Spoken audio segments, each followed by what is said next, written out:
Pronto. Então, né, sejam todos bem-vindos novamente. Agora sim, a gente inicia o encontro, né? Falando aí, vamos ser o máximo objetivo possível nessa questão dos slides, tá? Porque a segunda parte a gente vai ter uma atividadezinha prática, e aí eu peço que vocês, por favor, quem preferir, tá? Pega uma caneta, uma folha, rapidinho, coloca assim de lado, que a gente vai ter uma atividade prática para vocês fazerem já. E a gente vai contar muito com a colaboração de vocês nessa atividade. A gente está entrando hoje no tópico especificamente que fala sobre pensamento computacional, e neste módulo, a condução da mediação está comigo, Jeane, com o Gustavo, né, o professor Gustavo, com o professor Josiel, tá certo? Pode passar, Gustavo. Por favor. Então, qual é o objetivo deste encontro, tá? Não é do módulo, do tópico, tá? É do encontro. Então, o que a gente vai fazer hoje no encontro? Conhecer os conceitos, né, e compreender o que é o pensamento computacional, analisar contextos em que o pensamento computacional pode ser ou está sendo aplicado, tá certo? O encontro de hoje tem esse objetivo. Pode passar, Gustavo. E a ideia é que a gente possa compreender esse conceito, suas dimensões, e exercitar, inclusive, a decomposição, o reconhecimento de padrões, a abstração e a elaboração de algoritmos. Até aqui, está claro o objetivo do encontro, pessoal? Tudo certo, professora Luísa? Professora Luísa, está tudo certo? Está me ouvindo bem? Está claro?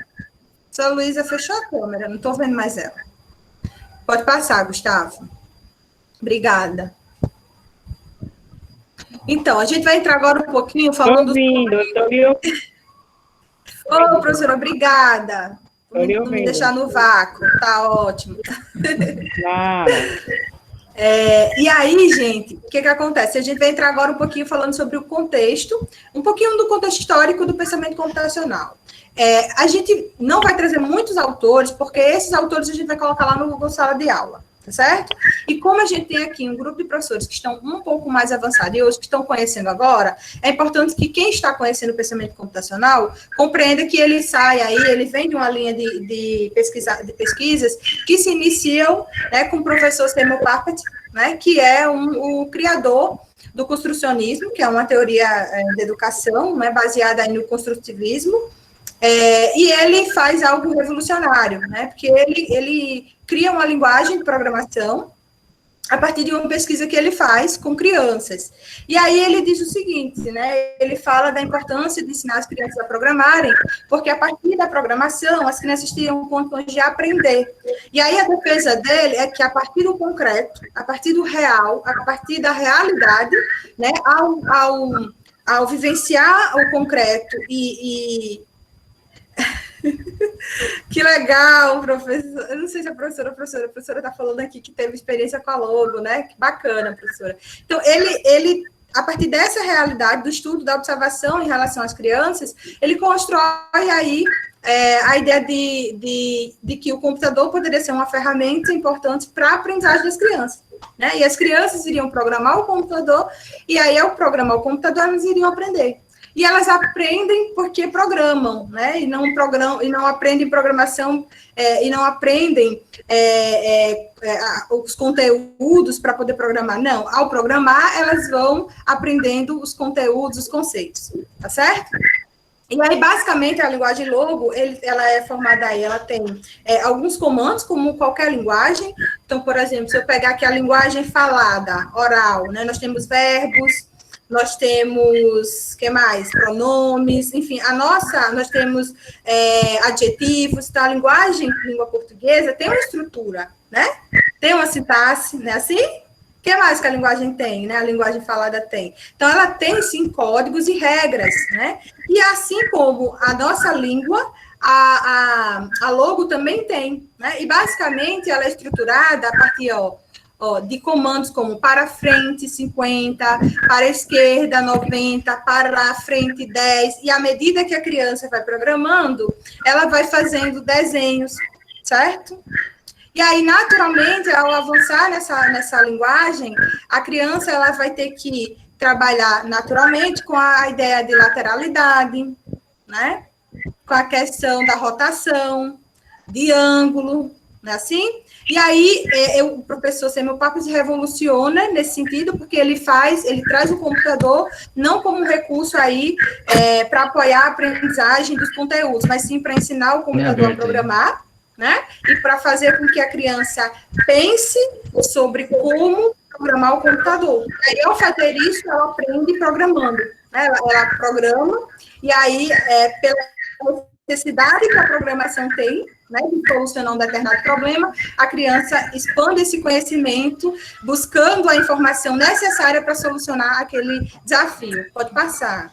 E Jeane, aí, pessoal, peça só para Gustavo desativar o som dele. O som de Gustavo está interrompendo. Entendi, peraí.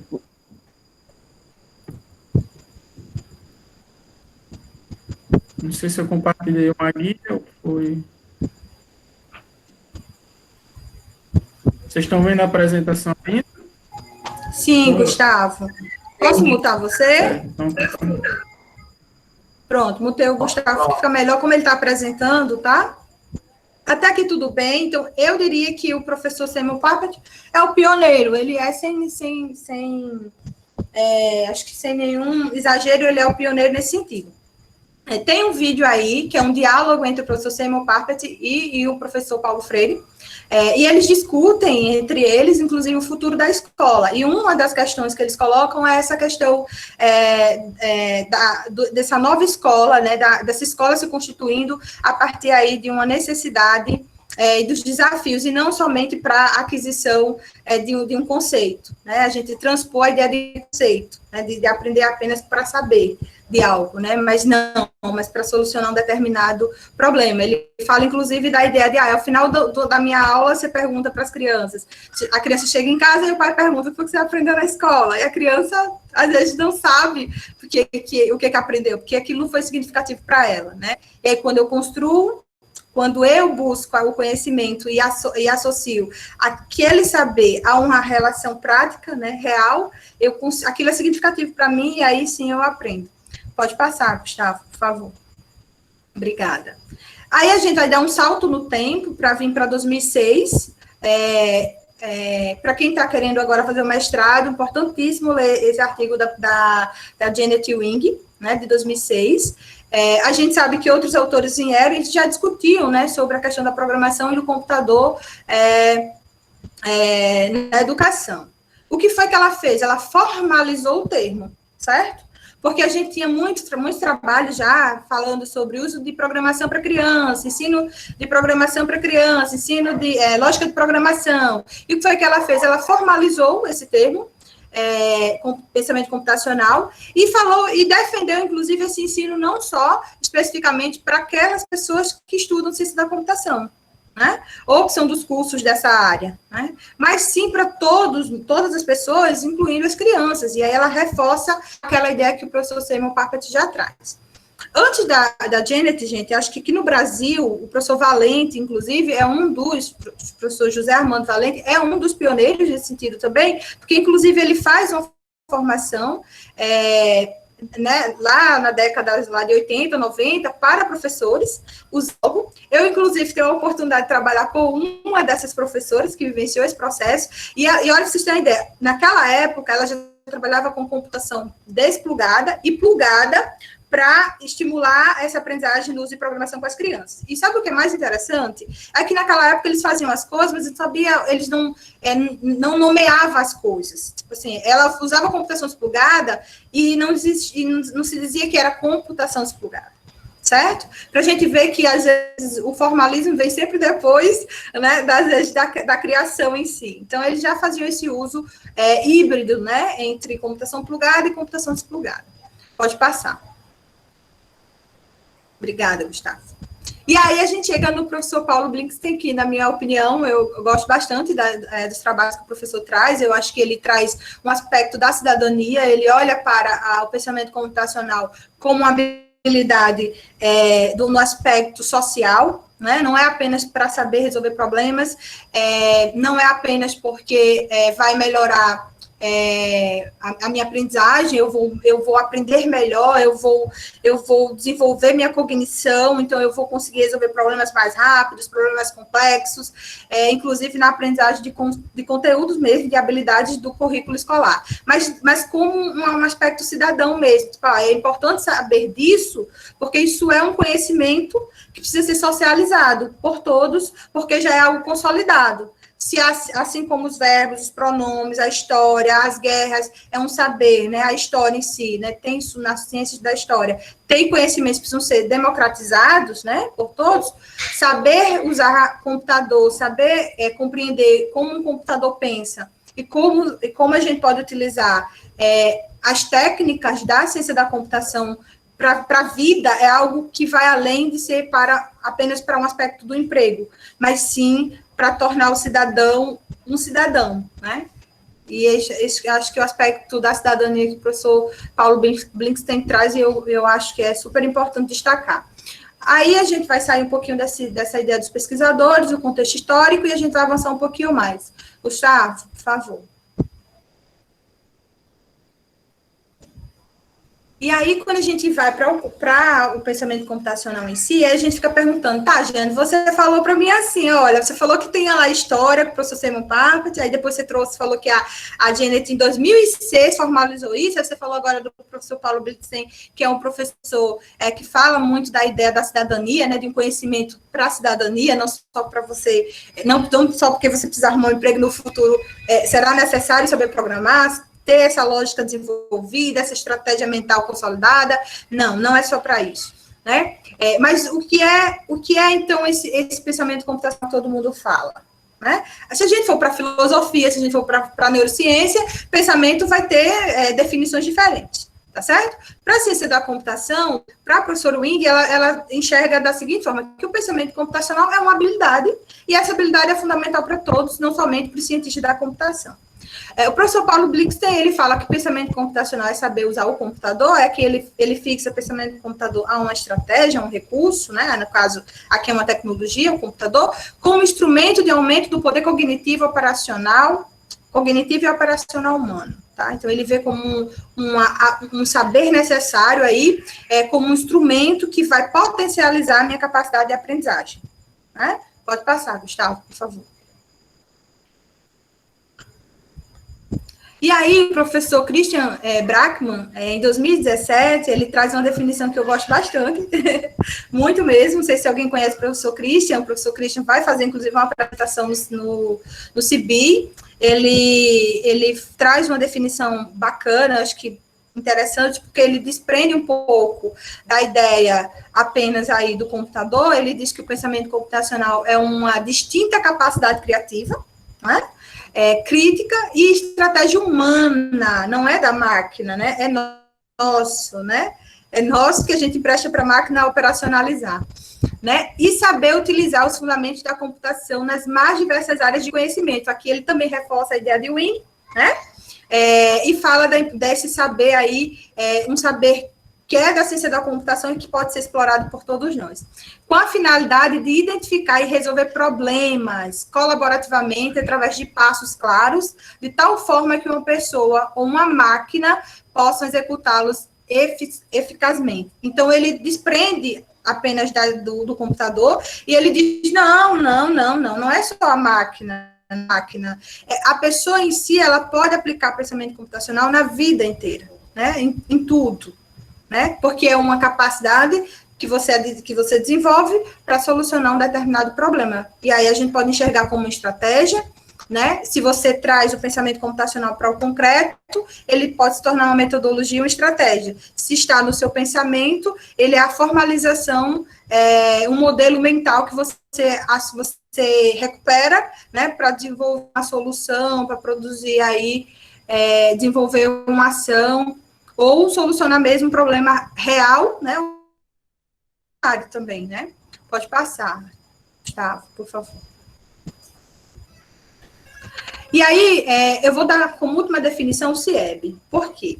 Porque o CIEB é o currículo de referência, né, que a gente tem utilizado, e que, inclusive, gente, é o currículo que tem auxiliado muito as secretarias de educação, os professores, a estruturar práticas, né, a criar currículos, a estruturar formações na escola, para os professores. E aí o CIEB diz o seguinte, que o pensamento computacional refere-se à capacidade de resolver problemas a partir de conhecimentos e práticas da computação, englobando sistematizar, representar, analisar e resolver problemas.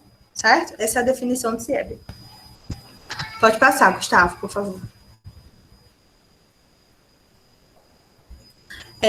O Gustavo vai dar continuidade já, gente, mas antes do Gustavo continuar, eu gostaria de fazer uma pergunta para vocês. Eu dei algumas definições formais do que é pensamento computacional. Mas se eu perguntar para vocês o que é pensamento computacional, né? E como esse pensamento computacional se estrutura, o que a gente diria?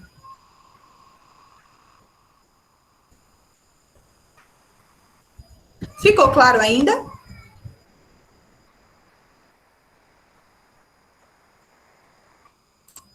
Bora aqui no chat, tá? Ninguém quer abrir o microfone, eu vou olhar no chat.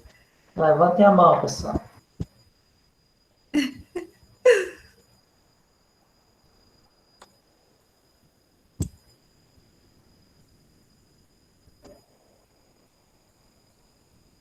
Um modelo, a professora Andresa está dizendo que é um modelo para resolução de problemas. Joyce falou que é estruturar o pensamento para resolver problemas. Sim, é você pensar sobre seu próprio pensamento, né? Bacana. O que mais, gente? Sabe por quê? Aí a minha pergunta agora vai ser para vocês, tá? De novo.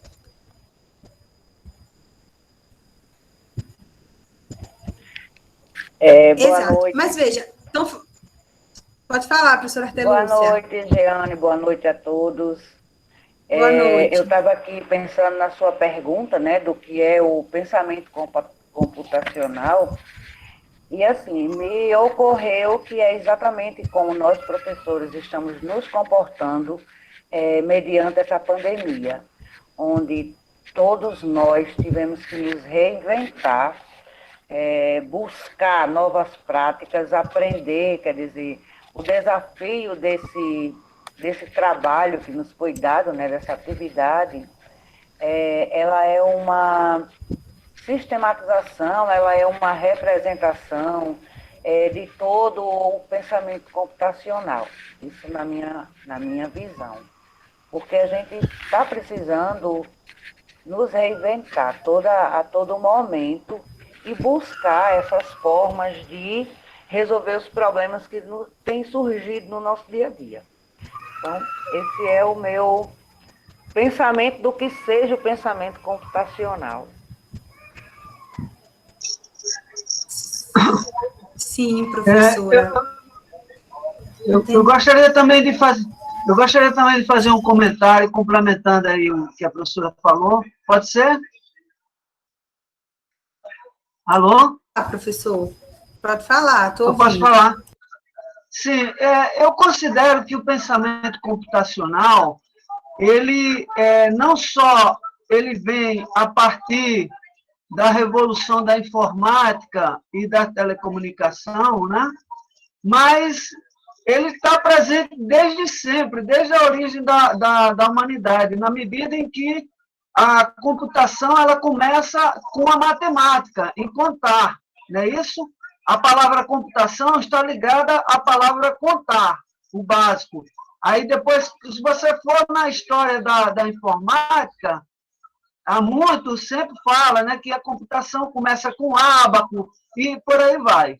Então, e daí? Daí é o seguinte, eu não vou fazer aqui uma arqueologia do pensamento computacional, mas eu costumo dizer que essas novas tecnologias, né, para a gente usar na educação ou em outro setor da sociedade, né, a gente tem que trabalhar simultaneamente com o tradicional, com o moderno e com o pós-moderno. De que maneira? Porque há sempre um deslumbramento e você achar que tudo tem que ser trabalhado unicamente com a parte digital. Muita coisa analógica você tem que usar ainda. Por exemplo, o caderno de papel, o caderno comum, ele precisa usar.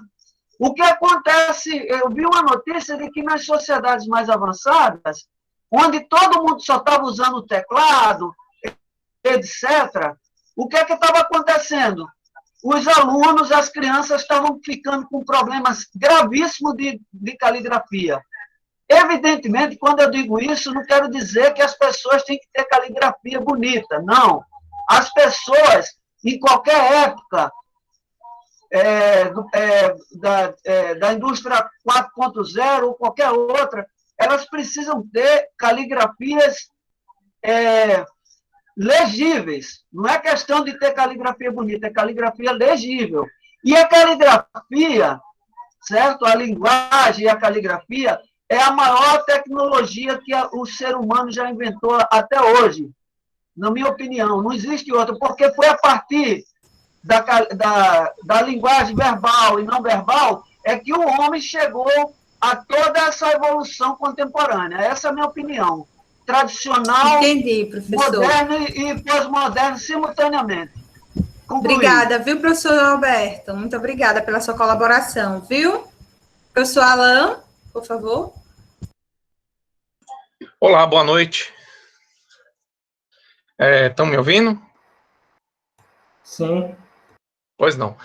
Vamos lá. Pensem comigo aqui, o que um computador faz? Basicamente, ele soluciona problemas. Ele funciona assim. Problema, solução. Problema, solução. Isso é basicamente, explicando de uma maneira simples, o que o computador faz. E o que é o pensamento computacional? É transcender o computador. É trazer essa ideia computacional para a vida.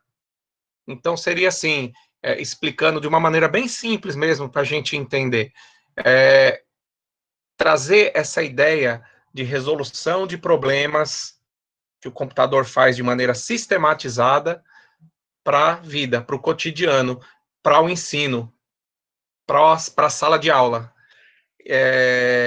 Então, assim, realmente de uma maneira simples que eu quero explicar.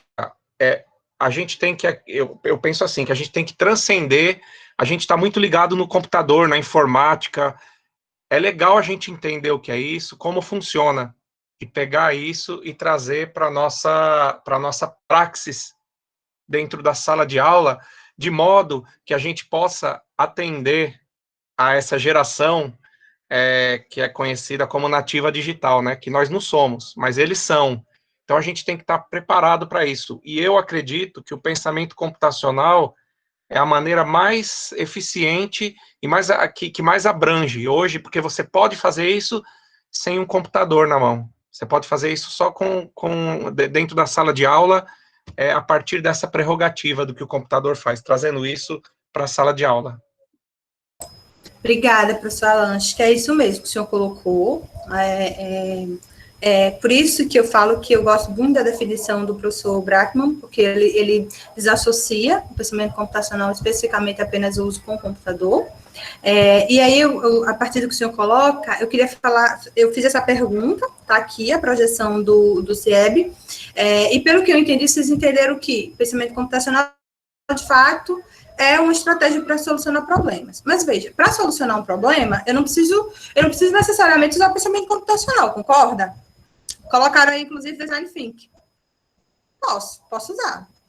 Mas por que o pensamento computacional exerce tanta paixão em quem defende ele como a estratégia, né, para a resolução de problemas e como uma habilidade tão necessária? Porque, como o SEB coloca, usar o pensamento computacional para resolver problemas, né, para estruturar soluções, você está usando estratégias da computação que a gente, quando vai programar um jogo, por exemplo, ou quando a gente vai programar uma solução para uma clínica, para uma farmácia, a gente estrutura, que são passos que a gente necessariamente tem que fazer para a gente conseguir o produto que a gente espera. Passa aí, Josiel, por favor. Por gentileza. Gustavo. Desculpa. Gustavo, por favor.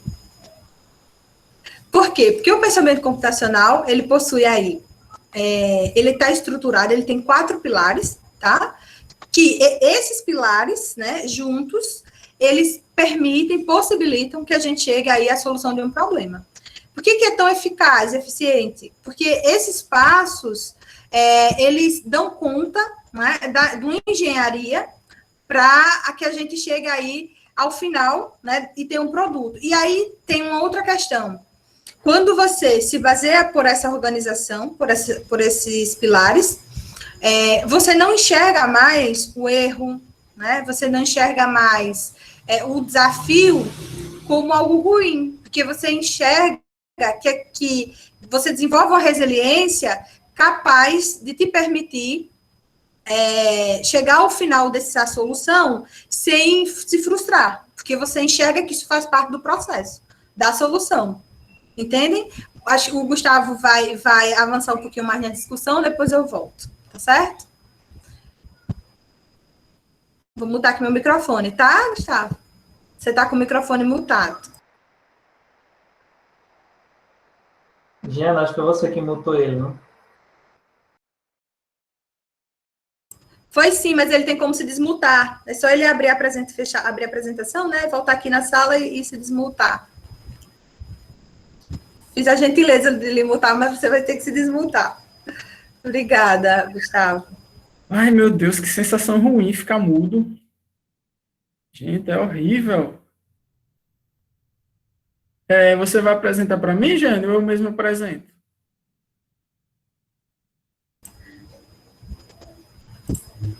Pode apresentar, Gustavo. Você quer que eu apresente para você? Não. Só porque eu gosto de ficar vendo os comentários, mas aí quem quiser me interromper, pode ficar à vontade, viu, gente? Tá liberado. E aí vocês também, o que estiver rolando aí, me avisa, porque a gente fica apresentando e não consegue visualizar o que a galera tá falando, o que a galera tá discutindo. E é tão rico, né, essas discussões, essas visões diferentes, né? A gente viu aí que cada um trouxe uma visãozinha um pouquinho diferente, mas que tudo isso é o pensamento computacional, né? E a professora falou, né, que ele pode ser usado para resolver os problemas da nossa realidade. Isso aqui é bacana, né? Que não é uma coisa teórica, não, é algo que pode resolver, né, problemas da nossa realidade, seja qual for o problema, né? E aí a gente viu a definição do CIEB, né, para o pensamento computacional, e olha só que interessante, a gente agora é como se a gente estivesse decompondo o pensamento computacional. Olha só, a gente está usando um dos pilares do pensamento computacional para a gente analisar o pensamento computacional de uma forma mais interessante, né? Então, ele tem esses 4 pilares aí da decomposição, da abstração, né, do reconhecimento de padrões e dos algoritmos.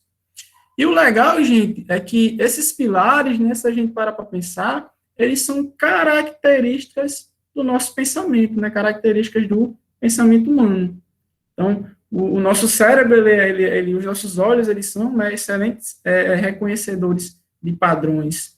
Então, a todo o tempo, a gente está fazendo isso no nosso dia a dia, às vezes nem percebe. A gente está decompondo problemas, né, quebrando uma tarefa grande em tarefas menores, a gente está reconhecendo padrões, a gente está abstraindo imagens, abstraindo ideias, a gente está realizando algoritmos, né, organizando ali passos de forma encadeada para resolver alguma coisa. Então, a todo tempo, no nosso dia a dia, a gente está exercitando o pensamento computacional, a gente está utilizando os 4 pilares de alguma forma, tá bom?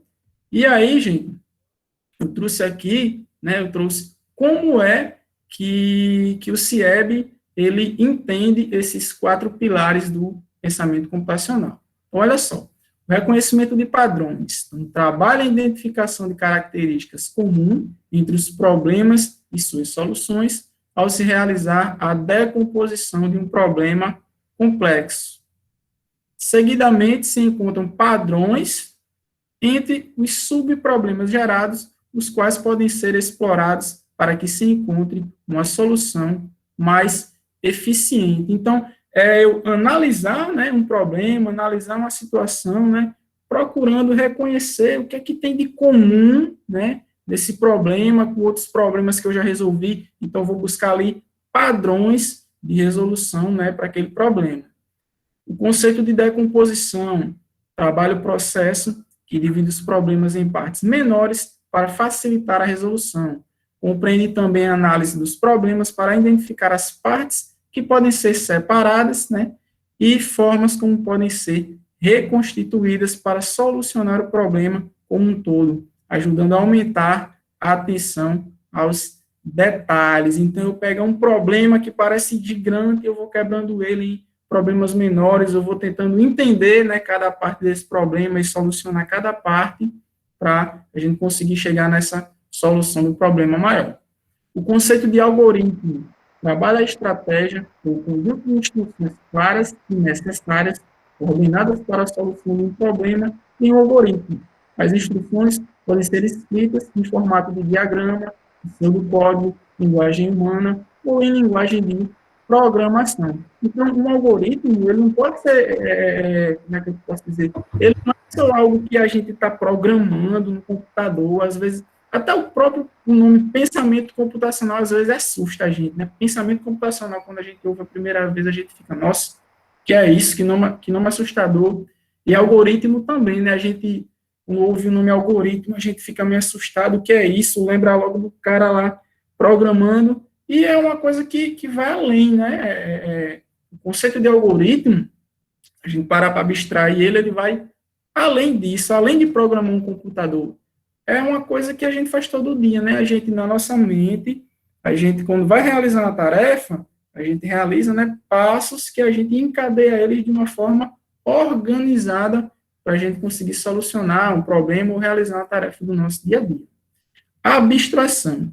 A abstração envolve a filtragem e classificação dos dados, criando mecanismos que permitem separar apenas os elementos essenciais em determinado problema. Também envolve formas de organizar informações e estruturas que possam auxiliar a resolução de problemas. Então, é eu abstrair uma ideia, né? Eu entender um problema, eu conseguir filtrar ele, extrair dali as informações que são mais pertinentes, mais relevantes, e eu utilizar isso, né, para construir a minha solução.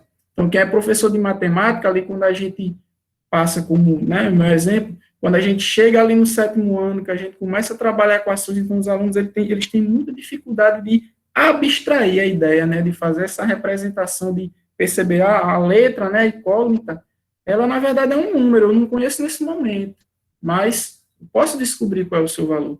Então eles têm, quer dizer, eles não adquiriram ainda, né, a habilidade da abstração. Eu vou passar aqui.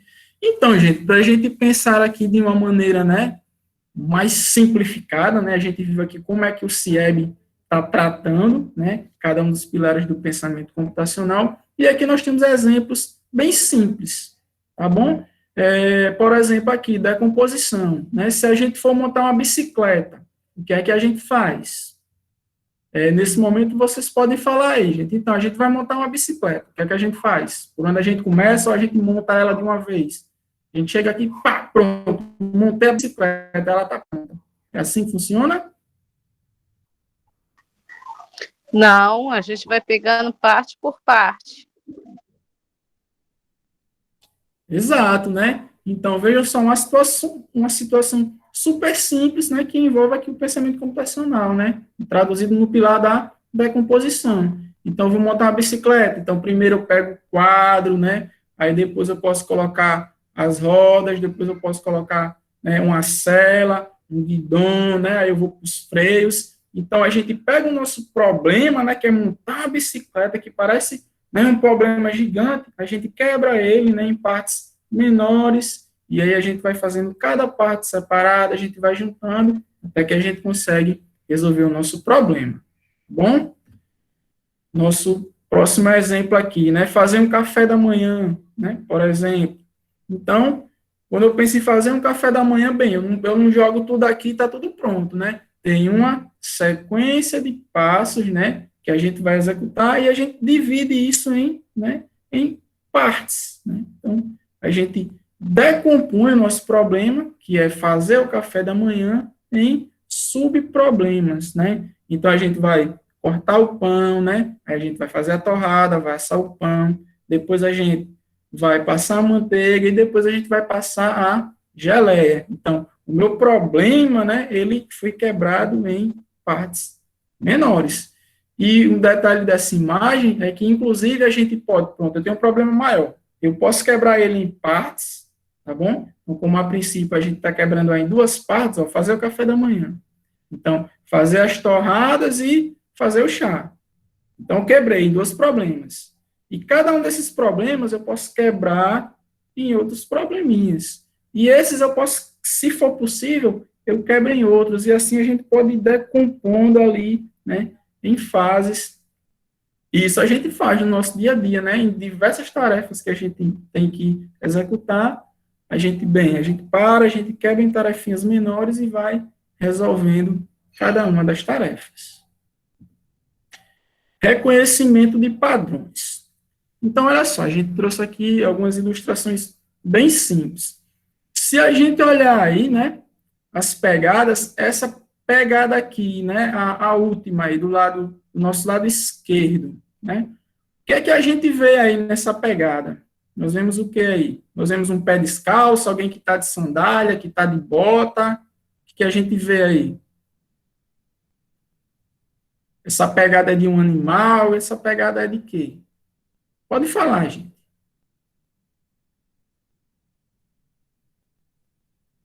Silêncio. Tem alguém falando no chat?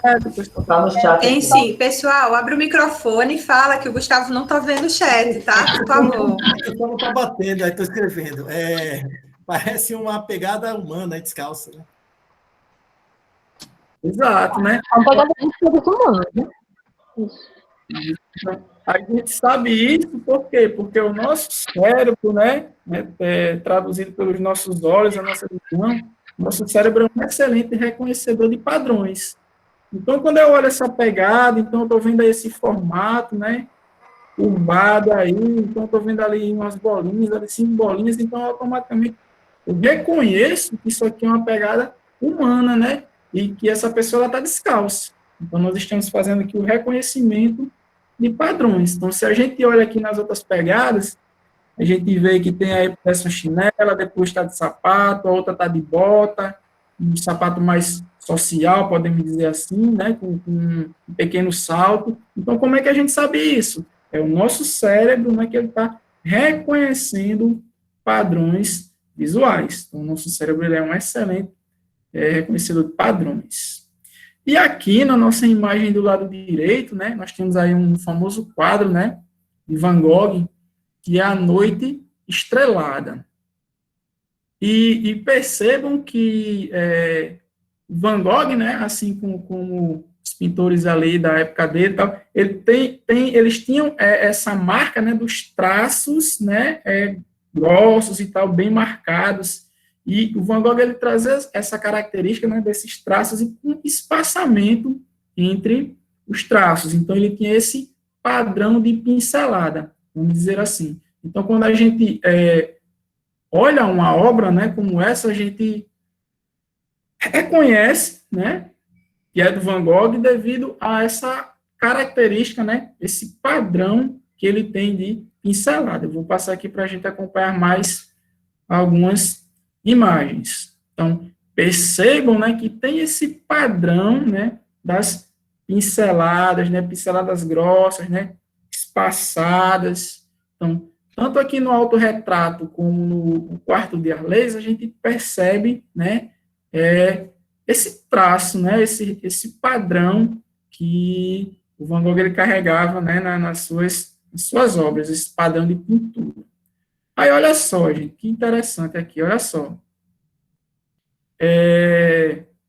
Vocês percebem alguma semelhança entre esses quadros aqui e os anteriores que a gente viu do Van Gogh?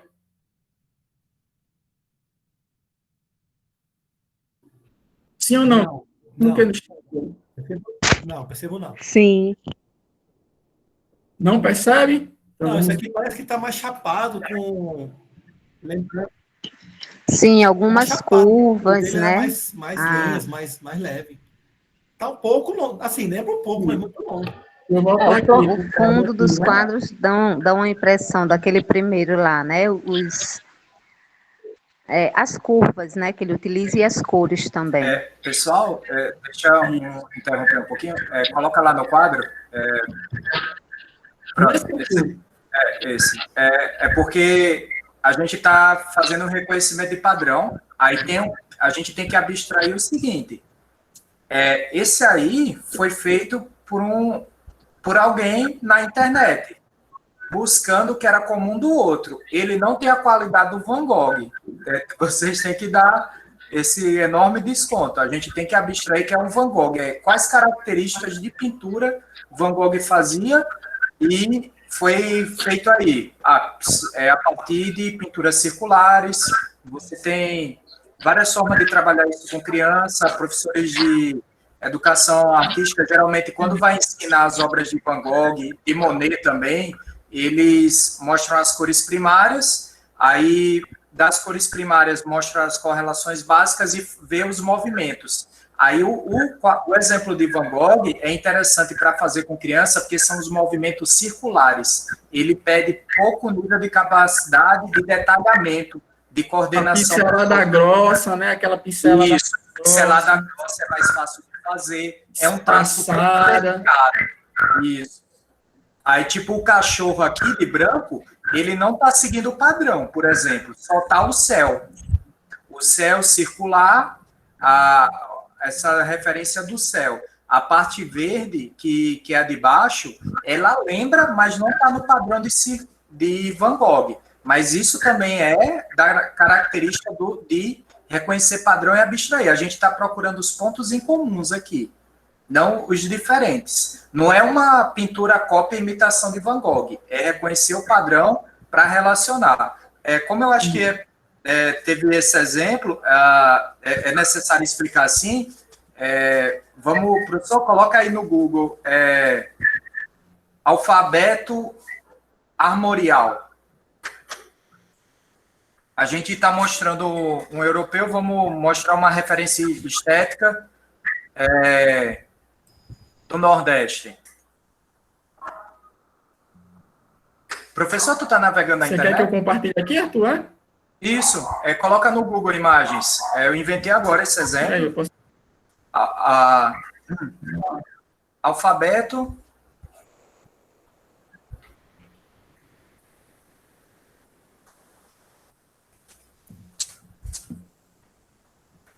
Opa, teve uma quedazinha aqui, mas já voltou. Vamos lá, pode dizer aí, Arthur.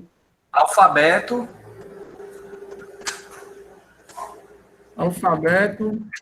armorial. A-R-M-O.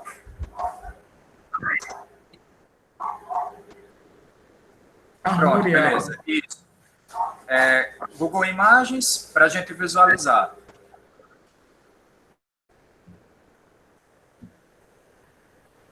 Clica em qualquer uma dessas imagens, dessa primeira linha. Qualquer uma, na imagem mesmo. Pronto, tá ótimo. Aí, tipo, nesse exemplo aí, vocês identificam as letras do alfabeto? Sim. Sim. Pronto. Aí, esse alfabeto foi criado por Ariano Suassuna, faz parte do conjunto da estética do movimento armorial, né, que ele criou. Aí tem uma referência cultural do Nordeste que ele criou. Aí, na hora que vocês falaram sim, reconhecer o alfabeto, vocês estão abstraindo as diferenças, vocês estão focando nas semelhanças. Aí, assim, a gente identifica o que eu vou da esquerda para a direita, eu identifico A, B, F, G, H, J, Y, K, L, M, P, Q, R, T, X, Z. Eu acho que o mais diferente é o L. Aí, esse alfabeto foi criado, a critério de explicação, a partir de símbolos de marcadura de animais no Nordeste. Nas cidades de sertão, criação de gado, nos séculos 17 e 18, era marcado os gados. E pronto, alguém complementou, Nancy, essa referência vem dos árabes, justamente. Mas vem de lá, Nancy. Eles têm essa prática também. No nosso Seridó, aqui no Rio Grande do Norte, a gente tem muita referência árabe. E, tipo, eu comentei isso agora, uma vivência particular e estudo. Aí, tipo, a gente criou esse alfabeto. Aí, do mesmo exemplo, coloca aí no Google Imagem. Pode falar. BORK, B-O-R, K-N-A-G-R,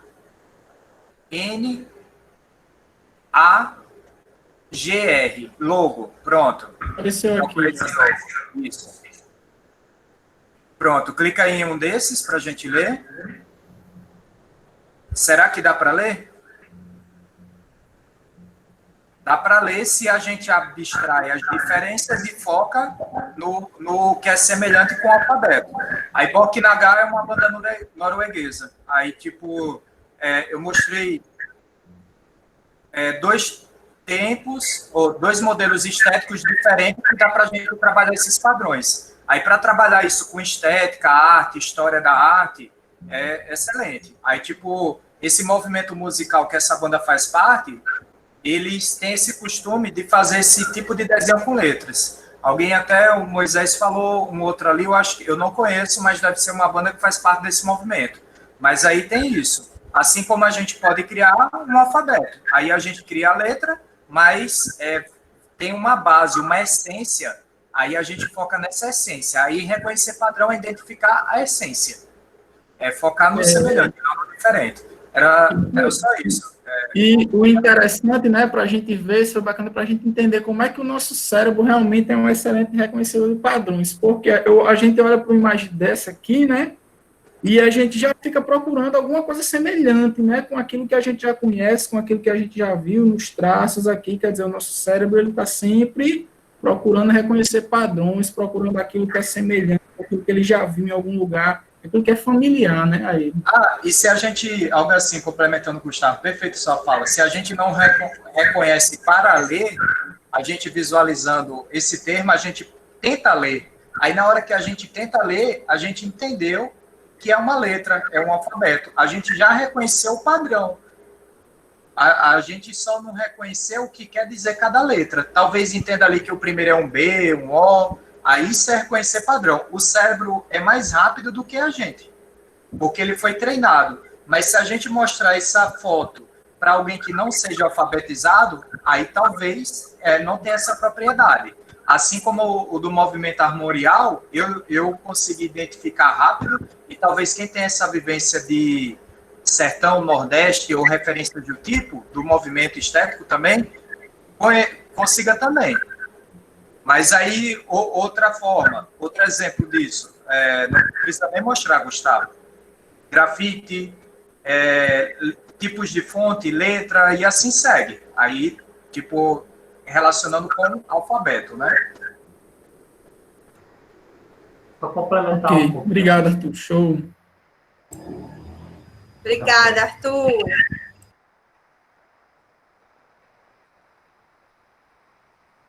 Então, é isso aí. Vamos aqui para o próximo. Abstração. Tá bom? Então, o que nós temos aqui nessa imagem, né? Do nosso lado esquerdo, né? A gente vê aqui algumas rotas, né? Pode ser de um metrô, né? E do lado direito, né? A gente vê, enfim, é uma imagem, né?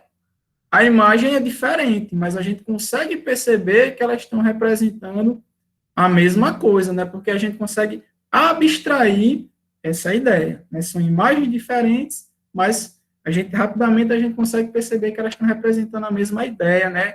Dos pontos aí que vão ser percorridos, né? Nessa estação. Então, rapidamente a gente já consegue fazer essa abstração, né? Então, da mesma forma que abstração quanto um processo de filtragem, né? Vou filtrando, vou limpando, né? Que foi basicamente o que a gente fez ainda há pouco. Eu filtro e destaco apenas aquilo que é mais importante. Aquilo que a gente acha relevante, que a gente acha importante, quer dizer, a gente abstrai essa ideia, né? Aquilo que realmente marca aquilo que é importante. E do lado direito nós temos diferentes, né, representações de uma flecha, né, atravessando um coração. Então, quer dizer, a ideia, né, ela se mantém preservada, né? A gente abstrai a ideia, mesmo sendo imagens diferentes, sendo símbolos diferentes, mas a gente, quando a gente olha, a gente já consegue, né, fazer essa representação mental, a gente abstrai aquela ideia, tá bom? Só corri um pouquinho porque já são 8h30, né? Senão não vai sobrar tempo para atividade.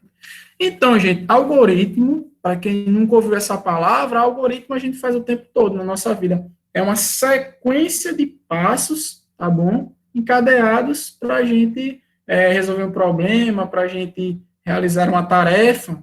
Por exemplo, quando eu acordo, né? Que passos eu dou? Por exemplo, eu acordo, então eu abro o olho, eu me sento na cama, eu calço a chinela, eu desligo o ventilador, eu vou ao banheiro, quer dizer, tem passos, né, encadeados em uma sequência que eu executo. Então, temos aí um algoritmo, né, nós temos uma sequência de passos encadeados, tá bom? Aí, gente, né, pensando nessa ideia, eu queria que vocês olhassem aí essa imagem e vocês me dissessem aí o que ela significa, se vocês mudariam alguma coisa aqui na ordem que está sendo apontada nessa imagem, eu queria ouvir de vocês agora. O que vocês veem nessa imagem?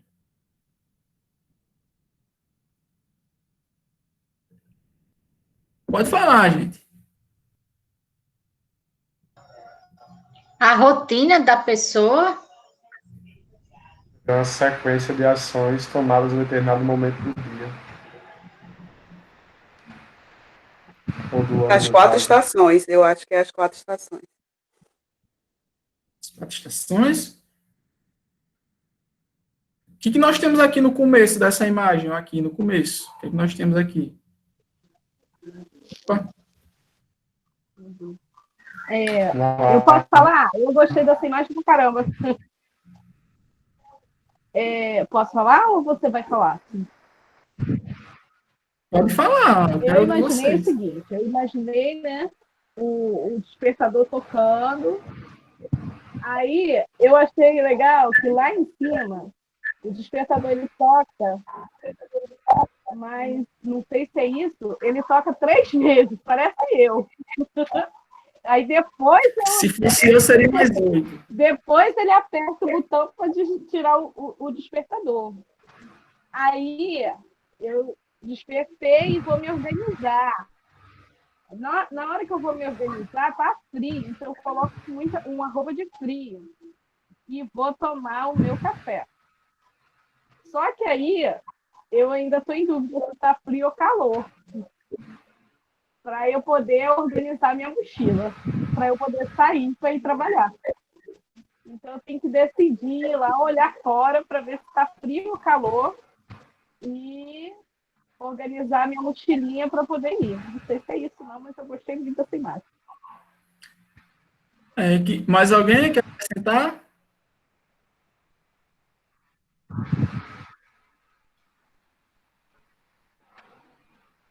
Mais alguém quer falar alguma coisa, ou ouvir de maneira diferente, ou se fosse pensar nessa sequência, pensaria de uma forma diferente, acrescentaria alguma coisa, tiraria alguma coisa? Eu acho que tem uma condicionais aí, né? Se fizer sol e se fizer chuva, aí ele vai pensar de forma diferente. A gente poderia acrescentar, né, alguma coisa aí, né, nessa tomada de decisão, né? Se fizer chuva, pegar o guarda-chuva e colocar na mochila. Ou alguma coisa assim. Eu já pensei na questão da obrigação, né? Apesar de colocar o despertador 3 vezes, enfim, acordou, levantou, tomou café, independente de qualquer coisa, se tiver frio ou calor, vai ter que sair, vai ter que pegar a mochila e trabalhar, ou ir para a escola.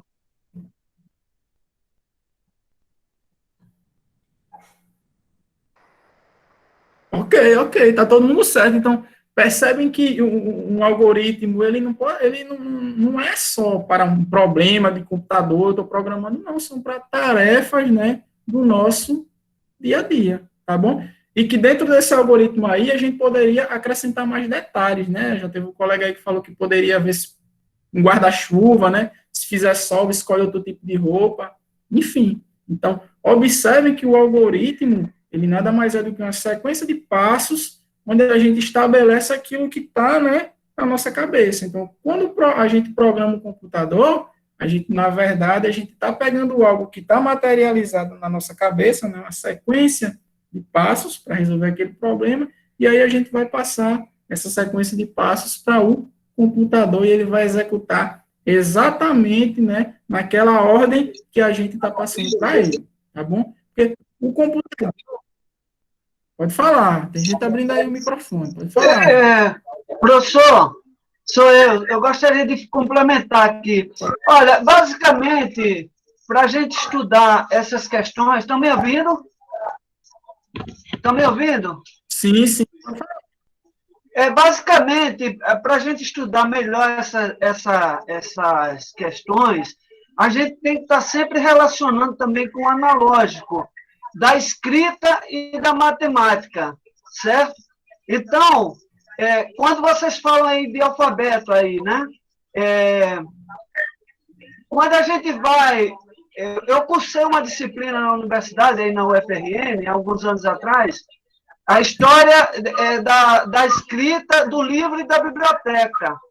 Então, no primeiro dia de aula, a professora perguntou, como é que vocês acham que vai ser esse curso? Eu respondi na hora, vai ser desde os hieróglifos, né, até o livro digital, não é isso? O livro digital. Aí ela disse, você acertou em parte, porque, na realidade, a gente vai começar um pouco antes dos hieróglifos, né, do Egito. A gente vai começar com as tábuas de barro lá na Mesopotâmia. Então, está relacionada à evolução da escrita, certo? Do alfabeto e da linguagem matemática. A gente está falando de dois tipos de linguagem. Primeiro, a gente tem que lembrar, certo? Que o homem primeiro, o ser humano, ele fala. Aí depois é que, com o desenvolvimento da sociedade, da humanidade, ele vai criar as primeiras escritas. Então, a gente tem que ir para a história da escrita, certo? E essa parte aí é de algoritmo, né, de matemática. Está ligada a esse passo a passo de instruções e de matemática. Como você resolver uma coisa, questão de matemática. Algoritmo é uma coisa muito estudada em matemática. Aí vai levar, na contemporaneidade, a ideia de código, certo? Aí qual é o código que... Me corrijam se eu estiver errado. Qual é o código que está relacionado a algoritmo e informática? É o código binário. É sim ou não. E por aí vai. Então, basicamente, é em torno disso que gira essas questões. Né? Ok, professor. Obrigado pela colaboração. Muito obrigado. Então, gente, né, percebam que, apesar do algoritmo ser algo que a gente, às vezes, né, a gente pensa que está muito ligado à programação de computadores, mas como o professor bem falou aí, é uma sequência, né, de passos que a gente executa, né, no nosso dia a dia, né, a todo momento. Ok? Aí, olha só. Então, a gente falou aqui do pensamento computacional, a gente falou dos 4 pilares, né, a gente viu aqui alguns exemplozinhos práticos. Aí você pode ficar se perguntando, bem, mas como é que eu posso utilizar isso no meu dia a dia, na minha realidade de sala de aula? Aí eu trouxe um exemplozinho aqui, tá bom? Bem simples. Eu vou passar rápido, porque a gente tem atividade depois. Então, gente, a ideia desse probleminha aqui seria o seguinte. É uma tirinha, né? Ela está embaralhada aí, na sequência dessa tirinha, ela está embaralhada, e o aluno, ele teria que, né, que descobrir, que responder qual seria a sequência correta da tirinha, tá bom? E o tema dessa tirinha aqui é o ciclo da água. Então, quer dizer, para o aluno resolver, para ele encontrar a sequência certa, então ele não vai bater aqui, ele não vai bater o olho, né, nas 4 figuras e ele já vai decifrar qual é a ordem certa. Não, ele vai analisar cada figura, né, ele vai ter que abstrair, né, a ideia do ciclo da água, né, do que acontece, né, ele vai organizar as figuras em pares primeiro, então ele vai ter que decompor, né, essa estrutura maior que ele tem que formar, ele vai decompor primeiro, ele vai formar estruturas menores, para depois conseguir formar, né, essa estrutura maior e chegar na ordem final. Então, quer dizer, numa situação como essa, vocês podem estar trabalhando, né, português, com gênero tirinha, trabalhando também, né, ciências, né, falando do ciclo da água e trabalhando a abstração e decomposição, né, e ainda pensando nessa ideia intuitiva de algoritmo, né, porque o ciclo da água, ele segue, né, passos, né, que estão encadeados de forma lógica. Então, nós temos aí um algoritmo que é executado em uma ordem, tá bom? Então, esse exemplo é só para vocês entenderem que essas ideias do pensamento computacional, né, os pilares do pensamento computacional, como a gente viu aí na definição do CIEB, que fala muito em resolução de problemas, e problemas, gente, não tem só na matemática, né, problemas tem em todas as áreas. Então, o pensamento computacional, ele pode sim ser inserido em todas as áreas, tá bom? Agora eu vou passar aqui para Jeane. Tá pronta aí, Jeane? Estou. Fica aí um pouquinho, que eu queria só dar um exemplo mais concreto. Acho que exemplos são sempre bem-vindos, né? Eu tenho uma filha de 6 anos, certo? E um certo dia, ela estava brincando com um quebra-cabeça, e aí ela gosta muito de quebra-cabeça, ela acabou sem querer juntando as peças do quebra-cabeça, né? Mas os quebra-cabeças, eles possuem características diferentes e a gente consegue reconhecê-los, colocando eles assim, a gente consegue reconhecer. Só que foi um problema sério. Qual era o problema? Separar, né? E aí, para a gente separar, a gente decompôs aí esse problema, né, de separar, de distribuir os nossos quebra-cabeças, né, as pecinhas de quebra-cabeça. A gente disse, não, vamos fazer o seguinte, vamos separar, organizando aí em 2 pilhas, né, e aí a gente foi usando a abstração, né, filtrando, né, aquilo que não era comum aos 2, tipo, eu enxergo, porque eu sei as características de um dos nossos quebra-cabeça, e sei do outro. Um é da Barbie, acho que o outro é da Frozen. Então, eu consigo reconhecer a diferença de um para outro. E quando eu reconheço, eu abstraio a diferença, né, eu reconheço o padrão ali, eu consigo organizar mentalmente o que é que eu vou fazer em seguida. E o que eu faço em seguida, quando eu reconheço aí a diferença e filtro, né, essa diferença, eu peguei, olhei, não é diferente desse para esse, bem, porque eu reconheço o padrão, que um é diferente do outro. Depois foi que a gente fez, a gente organizou, nós vamos organizar em pilhas. Primeiro, a gente vai colocar esses aqui, que são azulzinhos da Frozen, deste lado, à direita, e os da Barbie a gente vai colocar à esquerda. E isso minha filha foi separando. Eu pergunto para vocês, nesse exemplo bem simples, a gente usou os pilares de pensamento computacional e usou o pensamento computacional? Sim ou não? Sim. Precisei separar as peças, né? Peguei uma peça aqui da Barbie, peguei um da Frozen, sei que são diferentes, porque eu reconheço essa diferença, né? Fiz esse filtro e comecei a organizar, né? De esquerda a direita, vamos tirar. Se por acaso estiver danificado, separa para fazer uma correção. E isso a gente nem se percebe, mas que a gente faz esse uso, né, naturalmente no nosso dia a dia. Pode passar, Jeane, eu queria acrescentar uma coisa. Boa noite a todos. Eu sou professora de crianças do ciclo de alfabetização e a gente usa intuitivamente o pensamento computacional, né?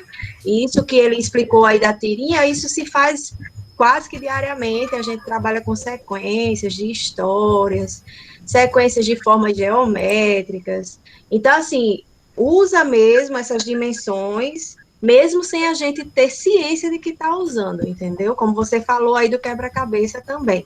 A gente acaba usando o pensamento computacional em várias atitudes da nossa rotina, com alunos e crianças, e até mesmo na nossa vida. Exato. Com criança bastante, né, gente? As crianças Não, a e gente faz isso. E na educação infantil isso acontece direto. Quando você coloca o aluno para fazer uma atividade em que ele tem que fazer vários passos até chegar a um objetivo, você está usando o algoritmo. Quando você está fazendo essa separação, está usando reconhecimento de padrões, né? Quando ele tem que tirar alguma coisa para enxergar ali, abstração. Os alunos, a gente utiliza isso o tempo todo na educação infantil. Só que muitas vezes a gente não... Na verdade, a gente não tinha essa dimensão, até porque o pensamento computacional para a gente é um termo muito novo, mas são sequências que a gente já trabalhava na educação infantil. E algumas coisas a gente trabalha também no ensino fundamental e médio. O professor que gosta muito de jogo, de trilha, dessas coisas aí, a gente consegue resolver muito fácil. De maneira desligada. Exato. E, assim, é uma atividade simples que a gente faz no dia a dia, né? E que realmente... Gustavo, passa por gostaria de complementar aí. Alguém ia falar, pode falar. Tem uns inscritos, tem alguém que não... Eu gostaria de complementar. Um professor de português, no meu caso, né, para os alunos do 6º ano, nessas tirinhas aí, destacaria 2 linguagens. A linguagem verbal, que é do desenho, e a linguagem não verbal... Aliás, desculpe. Linguagem verbal, que são as palavras no balão, né? E a linguagem não verbal, que são os próprios desenhos, né? Para as crianças do 6º ano. Isso, então veja só, já outra coisa que a gente pode trabalhar também, né? E tudo isso tem a ver com pensamento computacional e a gente está sempre fazendo e às vezes não percebe. É isso mesmo, professor. Posso passar, Jane? Por favor. Isso, conta do horário, só para a gente fechar. Gente, tem essa dica, a gente colocou no meio da apresentação, 2 livros para quem está tentando aí mestrado. Esse livro, o primeiro livro é Computação na Educação Básica, do professor André Raab, do professor Avelino e do professor Paulo Blixen. Eles organizaram esse livro é muito bom, traz exemplos bem interessantes e eu acho que vale a pena a gente falar aqui um pouquinho, vocês podem depois procurar, que é bem interessante. O outro livro é Pensamento Computacional e Tecnologias, traz alguns exemplos, é também um livro bem bacana, quem puder depois adquirir, fazer uma leitura interessante também. Pode passar, Gustavo. A gente vai agora fazer uma atividadezinha prática para ver realmente se todo mundo conseguiu. Pode passar, Gustavo, por favor. Abstrair o pensamento computacional, certo? Gente, a dinâmica vai funcionar da seguinte forma. Vocês vão pegar aí um papel e uma caneta e vão colocar a solução, tá? A solução, resistem à solução. Então, o exemplo, essa atividade, ela está lá no CIEB, está relacionada ao 5º ano, e ela envolve aí trabalhando abstração, reconhecimento de padrão, algoritmo, tá? Então, como que vai funcionar? Aqui eu tenho a atividade. Primeira atividade. Eu só pergunto, alguém conhece já essa atividade? Só para eu saber, só para fim de... Alguém conhece? Quem conhece, coloca aí no chat, por favor, sim. Aí o amiguinho fica caladinho, que é para não... Professora Érica diz que sim. Legal, bacana, pronto. Entendi. Acho que a maior parte não conhece, né? Então, a gente vai fazer cupcakes agora, gente. É uma fábrica, tá? Uma fábrica de cupcakes. Ela precisa operacionalizar, como diria, otimizar o tempo, né? E melhorar a produção de cupcake dela, tá?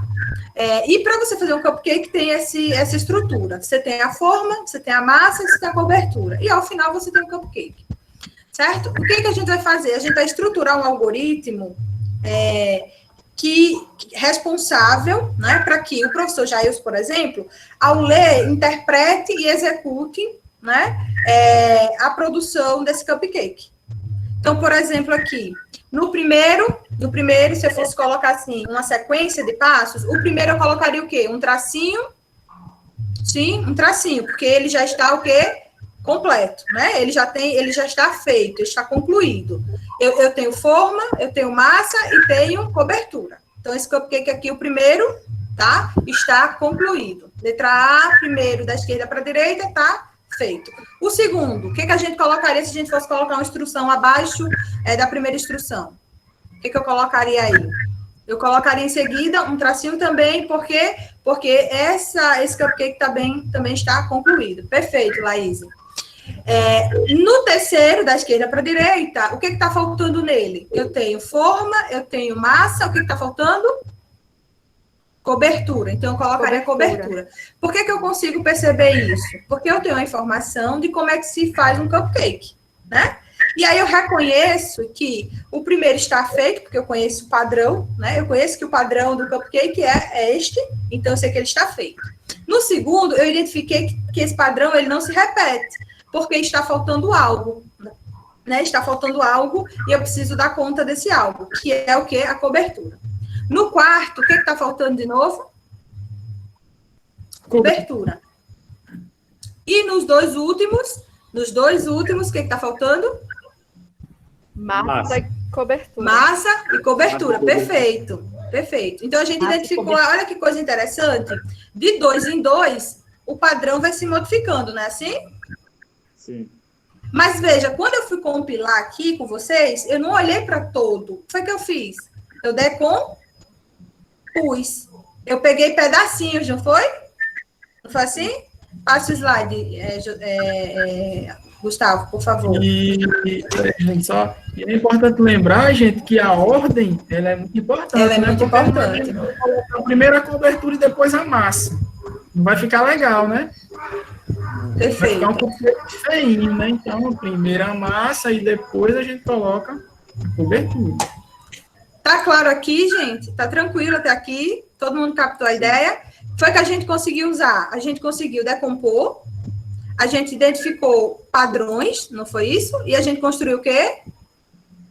Um algoritmo, né? A gente foi falando aqui os passos. Então, a solução da gente ficou da seguinte forma. Se eu fosse implementar, tá? Se eu fosse construir o cupcake, eu criaria da seguinte forma, professor Matheus. Eu colocaria assim, ó, tracinho, tracinho, cobertura, cobertura, massa, cobertura, massa, cobertura. Então, eu conseguiria fazer tranquilamente, bem rapidinho, porque eu já sei o processo. Tá bom? Eu já implementei o algoritmo. Pode passar. O que vocês vão fazer agora? E a gente vai fazer isso de forma colaborativa. Pode passar um slide, por favor. Aqui, gente, eu já tenho um pouco diferente, tá? Eu já tenho uma construção aí de um procedimento, tá? Porque eu não quero mais escrever, massa, eu vou sintetizar isso num procedimento. Então, aqui, por exemplo, vamos identificar qual é o padrão que se repete aí. Qual é a decomposição que eu vou ter que fazer aí? Eu vou decompor essa sequência aí de cupcakes em 2 problemas, em 3 problemas, em 3 partes, em 2 partes. Qual o padrão que se repete? Vou deixar vocês resolverem, tá? A resposta já está embaixo, né, gente? Em 3 partes. Em 3? Isso. Em 3 ou em 2 partes? Em 2 partes, em 2 sequências. De 3 etapas, né?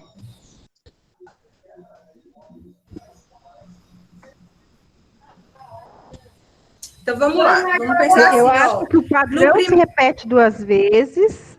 Perfeito. É isso? Padrão 2 vezes. Isso. E aí você tem 3 etapas, porque a forma, a massa, depois o chantilly. É isso? Isso. É 2 etapas, 2 etapas, 2 e 2. É 2 e 2. Por quê, professor Jailson? Porque no primeiro momento lá, você tem forminha e massa e o cupcake pronto. O padrão se repete. Então, são 2. Depois, como o cupcake já está pronto, no primeiro momento e no segundo, eu só tenho que fazer a forma vazia e a forma com a massa. Então, seria 2 e 2. Mas e o chantilly? Chantilly não é com a massa, é separado. Tá pronto. O terceiro tá pronto. Da esquerda para a direita, o terceiro tá pronto. Não preciso fazer nada. Né? Tracinho. Eu pulo. Isso. Então, o que foi que eu fiz aqui? Para não ter que repetir massa, cobertura, e se repetir, imagine que isso seja uma sequência de 1000, tá? Esse padrão se repete em 1000. Não preciso colocar massa, cobertura, cobertura, tracinho, massa, cobertura, cobertura, tracinho. O que foi que eu fiz? Eu criei um procedimento, uma variável, não é, Gustavo, na matemática, e chamei isso de... Eu chamei massa, cobertura, cobertura e tracinho, eu chamei tudo isso de P2, tá? E aí eu estou dizendo que esse P2 ele é um padrão que se repete quantas vezes? 2 vezes, né? Um primeiro e um segundo, e o procedimento, basicamente, ele tem apenas 2 ações. Colocar massa, mais cobertura, depois cobertura. Até aqui tudo claro? Vocês estão entendendo? Estão conseguindo perceber onde é que está o padrão, a decomposição e o algoritmo?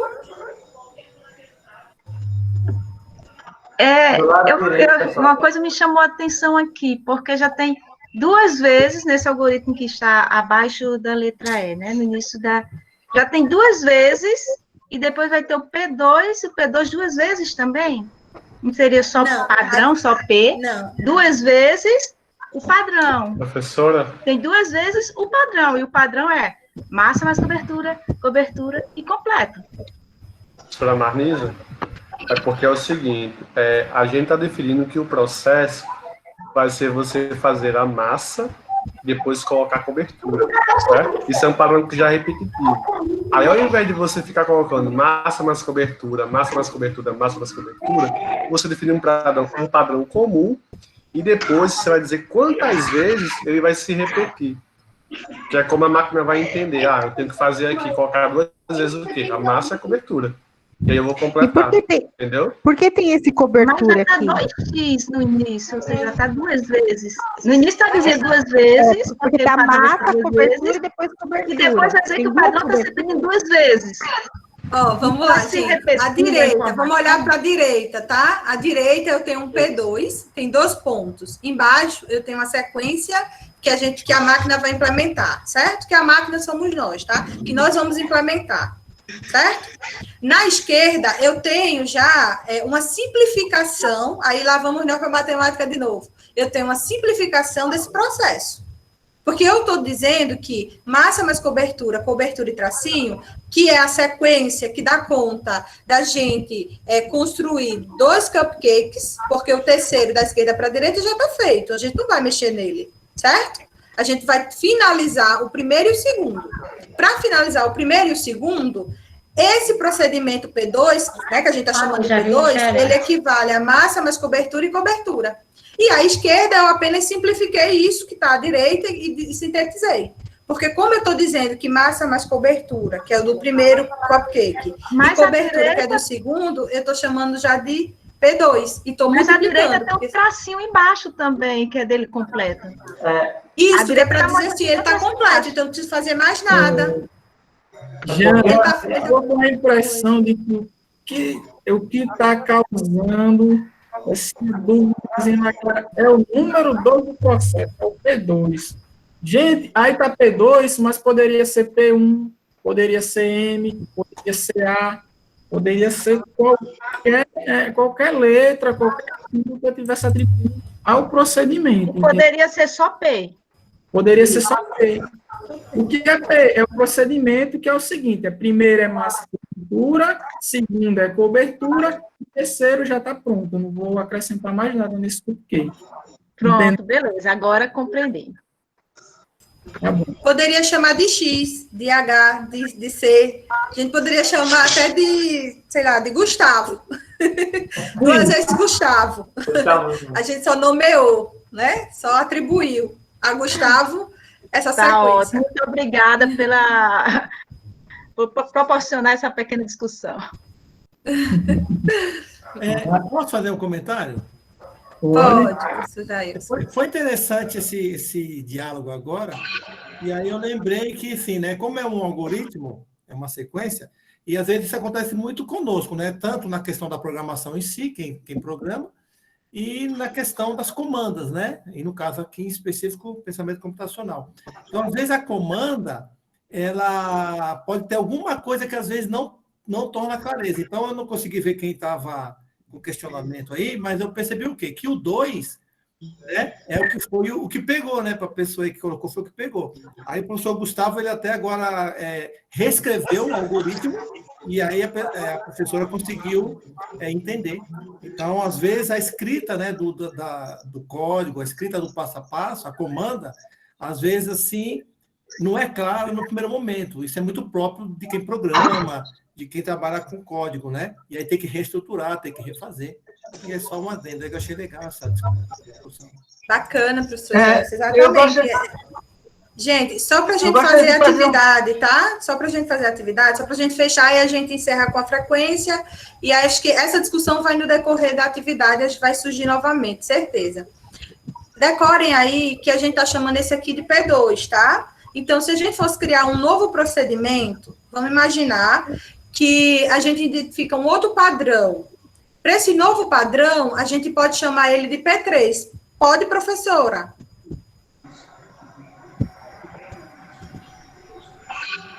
É comigo? Sim, estou perguntando.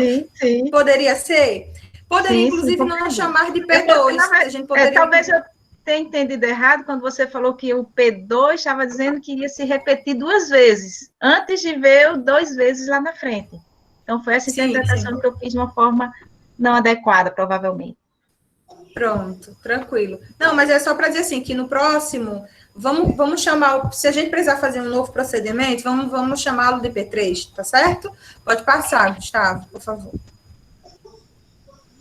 Aí eu vou pedir que vocês observem a primeira, a sequência F, tá? Anotem aí o número F e identifiquem para a gente o que seria a solução do primeiro, tá? Vocês vão escrever aí a sequência que vocês...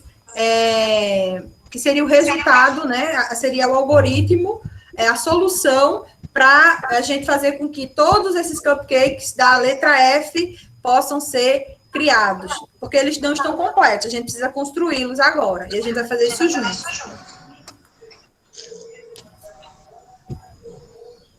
Anotem no caderno, por favor.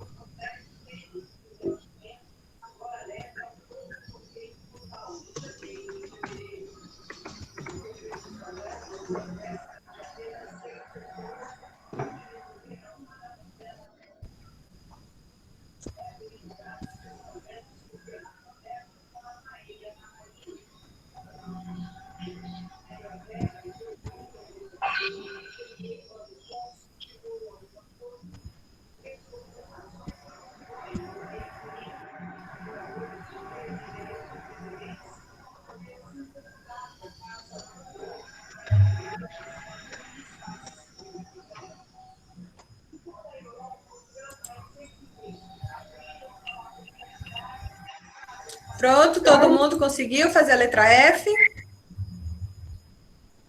Dúvidas?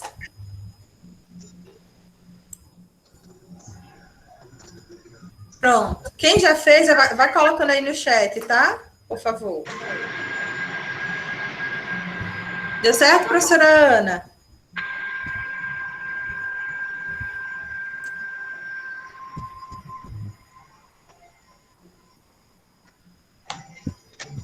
Alguém identificou um padrão diferente? Por enquanto, o padrão que o pessoal está construindo, pelo que eu entendi, todo mundo criou um P3, e quem escreveu um P3 diz que se repete 5 vezes. O professor Matheus colocou que P1 vai ser igual a massa mais cobertura, mais cobertura. Ela falou 10 vezes P1.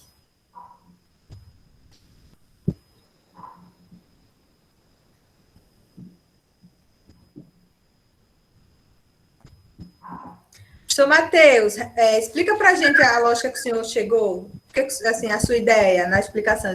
Fala aí para a gente. Tem como? Vocês concordam com isso, com a ideia do professor? Só coloquei trocar a quantidade. O padrão poderia ser o primeiro cupcake, que vai ter que ser completado com a massa e a cobertura, e o segundo vai ser somente com a cobertura. Então, posso chamar isso de um processo P1, P2, que eu quiser aí, e eu vou repetir, no caso, 5 vezes. São 10 cupcakes, cada um fazendo um processo uma vez, vão ser 5 vezes no total. Certo. Entendi. Mas esse procedimento aí, se a gente fosse fazer, a gente conseguiria encontrar um padrão maior, mais amplo? Poderia. Sim. Sim? Deixa eu checar aqui com calma. Professora Artelúcia. Cobertura. E aí, professor Matheus, encontrou agora um padrãozinho maior?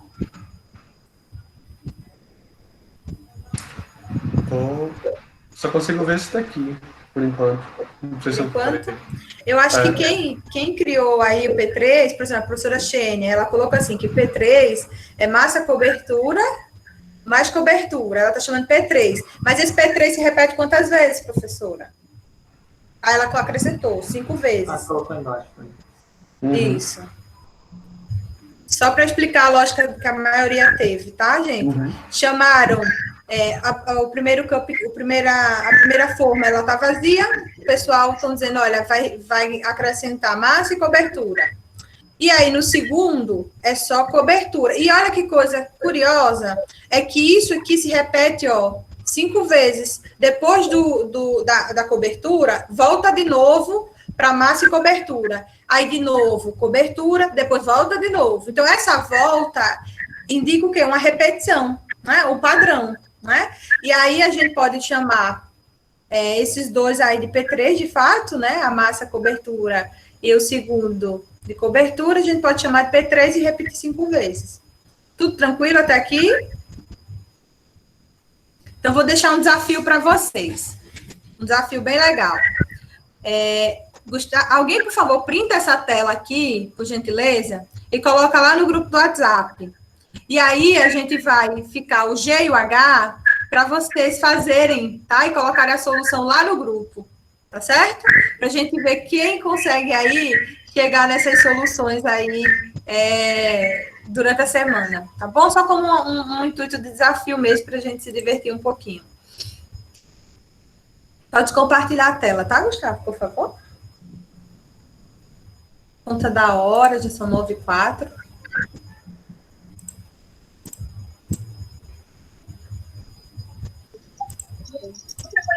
Eu gostaria de fazer um comentário, pode ser? Só um minutinho, tá, professor Alberto? Só um minutinho, tá? Gente, vou colocar agora aqui no chat a frequência do encontro, tá bom? E gostaria de ouvir vocês um pouquinho a respeito da dinâmica, dos desafios, o que vocês acharam, se conseguiram perceber a aplicação do pensamento computacional na atividade, na dinâmica. Se existe alguma dúvida, no próximo encontro a gente tenta reforçar, tá certo? A gente vai colocar outros exemplos também. Que bom, professora Márcia. Pode abrir o microfone agora, tá? Pode falar, professora. Eu gostaria de fazer um comentário. Olha, é o seguinte, esse aí, está me ouvindo? Estou me ouvindo? Parece que Bom, é o seguinte, certo? É o seguinte, o que vocês estão ensinando aí, né? Ele serve tanto para as crianças e adolescentes, né? Dentro do curso, do objetivo do curso, como para a gente também, é um letramento, né? Porque toda alfabetização, né? Que existe alfabetização, não só porque muita gente, quando fala de alfabetização, pensa que é só com letras. Mas não, a alfabetização também é com números, evidentemente, né, porque existe a linguagem matemática, a alfabetização visual e vários tipos de alfabetizações, e letramentos, né? Então, quando a criança, no ensino tradicional, que não está errado, mas essas lógicas clássicas, né, não estão ultrapassadas, aliás, não estão anuladas, vamos dizer assim, elas estão ultrapassadas pelas lógicas digitais, né? Mas não estão anuladas, né? Então, dentro desses letramentos, na parte de matemática, havia antes uma preocupação muito com a aritmética e agora vai passar a ter, pelo que eu entendi, me corrija se eu estiver errado, mas vai ter uma preocupação mais, por exemplo, esse exercício de algoritmo. ele tanto pode ser trabalhado em português, quanto, que é uma linguagem, quanto em matemática. Então, acredito que a tendência é de se trabalhar mais esse tipo de exercício, de algoritmo, do que propriamente a aritmética. A aritmética vai continuar fundamental no ensino fundamental e médio, mas esse tipo de exercício vai ser fundamental até para gente que está na graduação, ou mais. Professor, isso. Exatamente. Obrigada, viu, pela contribuição. Eu acho que esse é o caminho mesmo, pensamento computacional. A gente deu um exemplo bem simples, com os cupcakezinhos, já operacionalizando, mas isso, se a gente for dimensionar para um desafio maior, a gente consegue também encontrar padrões, a gente também consegue decompor o problema em partículas menores, como a gente fez ainda há pouco, identificando ali, decompondo em pedacinhos de 2 em 2, identificando que ali é um padrão, que aquele padrão se repete, etc, etc. Eu queria só chamar um pouquinho a professora Marisa, que levantou a mão, o professor Jailson, para deixar o pessoal falar, a frequência já está aí no chat, né? Dizer que vocês foram maravilhosos também. Está aberto, viu, professora Marisa, o microfone? Acho que teve um engano, eu não levantei a mão, não. Desculpa, agora que eu vi que Ai, desculpa, é porque eu vi agora que mexeu aqui para mim o professor Jailson. Não, desculpa. eu bati aqui sem querer, agora que eu vi que está aceso. Mas já que eu estou com a fala, eu vou aproveitar, né? Os exemplos aí bem simples e bem profundos, bem esclarecedores, tá? Vocês estão de parabéns, eu gostei bastante. E é isso. Obrigada, professor Jailson. Eu acho que tem a professora Piedade queria fazer alguma observação. À vontade.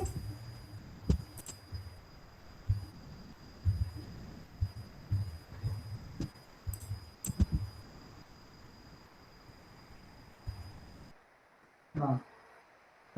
Tem Joelma, que tinha se inscrito antes. Joelma Lira. Pode falar, gente, professor Joelma. Boa noite, pessoal. Bom, eu queria contribuir e também pedir uma sugestão. Eu entendi que o pensamento computacional sempre esteve presente desde muitos séculos, agora que nós estamos realmente direcionando ele para outros níveis. É o que eu entendi, assim, né? Vamos supor, com as pegadas, como o professor falou, na forma literal, eu digo, né, o pensamento computacional, e nós temos ela na forma abstratas, que na forma celular, TV, essas coisas que estão na tecnologia em nosso meio, que a gente hoje já ultrapassamos muito na tecnologia, né? O que a gente está pedindo para a sala de aula, que as crianças hoje não têm mais como separar isso da vida delas, né? E assim, o que eu quero dizer? A minha mãe, ela tem 75 anos, sobre quebra-cabeça, ela já está assim, no grau de esquecimento de algumas coisas.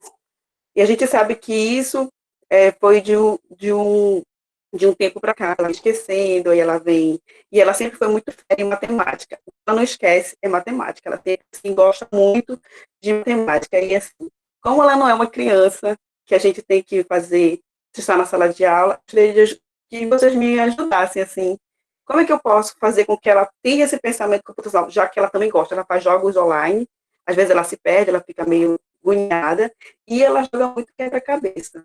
Ela joga, aí quando ela erra, como a sua filha, né, separa por cores as coisinhas, aí depois ela vai juntando, e de repente ela se aborrece, às vezes ela é igual uma criança mesmo, que se aborrece porque não consegue fazer, enquadrar as coisinhas.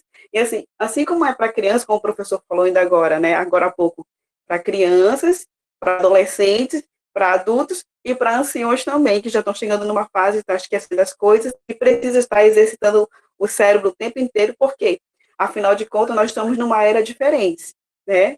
De anos atrás, nós estamos num momento diferente da evolução, acredito eu. E cada dia mais, nós estamos mudando o nosso comportamento diante das tecnologias e diante das coisas. Eu queria pedir ajuda de vocês, como é que eu faço para inserir mais ela, porque eu não sou professora ainda, não estou em sala de aula, estou em processo de formação, mas a minha mãe já é minha aluna. Professora Joelma, obrigada, viu, por abrir para a gente, né, essa demanda, né, essa ideia. A professora Joelma saiu da sala. Eu queria só falar para vocês, acho que a professora Joelma lançou aí um desafio para a gente, talvez pensar até num guia didático para maioridade, né, 60 anos, aí para estratégias, né, de desenvolvimento do pensamento computacional para pessoas com mais de 60 anos. Acho que seria um bom guia. Quem tiver interesse em pesquisar e produzir, a gente agradece, né? Acho que depois a gente pode conversar com a professora Joelma. Gente, muito obrigada. Gustavo, fica à vontade de fazer algum comentário. Deixa eu fazer só um comentário. Você falou de um guia, Fernanda. Você falou do guia da Joelma, a gente tem aquele guia organizado pela Soraya, que é trabalhar o pensamento computacional com a família. De repente, com a família. Não é isso? De repente pode ajudar a Joelma aí nessas atividades, assim, de maneira desplugada. Mas aí a gente tem aquele... Ai, gente, eu esqueci o nome, eu não sei falar. Toxi, não sei o quê. Toxi... Como é que é? Eu vou pesquisar e depois eu coloco lá. Agora sim, é que eu acho que as atividades que a Soraya pensou... Eu acho que é Toxicódice, que é um aplicativo que... Code-Ordem. Ah, fala o nome que eu esqueci. O Hora do Código, Code-Ordem. Eu acho que ela está falando aquele que vai... do Wolf Code. Seria isso? Eu acho que é isso. Eu não sei falar não, gente. Eu sei que é aquele que vai montando passo a passo, você vai resolvendo a atividade, de repente ela ia gostar, a mãe da Joelma aí. E o da família, eu acho que pode ter algumas atividades aí que ela vai gostar. Sim, com certeza, professora, sem dúvida. Mas eu falo assim, algo mais voltado para esse público. Eu acho que no IMD, inclusive, acho que tem um grupo, acho que até no nosso, não lembro, eu vou até falar para o professor Charles pesquisar, que tem um grupo que estão estudando pensamento computacional para pessoas acima de 60 anos. E é bem interessante, o pessoal está pensando em um curso para isso, assim. Acho que vale a pena. Isso. Acho que a gente pode compartilhar o guia da Soraya lá no grupo, né, para ajudar a professora. Gente, obrigada, viu, pela presença de vocês. Até nosso próximo encontro. Caso não tenha ficado claro o suficiente que é pensamento computacional, a questão a gente vai ver no próximo encontro mais pensamento computacional, então fiquem tranquilos e à vontade para perguntar, tá bom? Obrigada, Gustavo. Obrigada, Josiel. Valeu, gente. Tchau, tchau. Tchau, boa noite, pessoal. A gente vai discutindo lá no grupo do WhatsApp.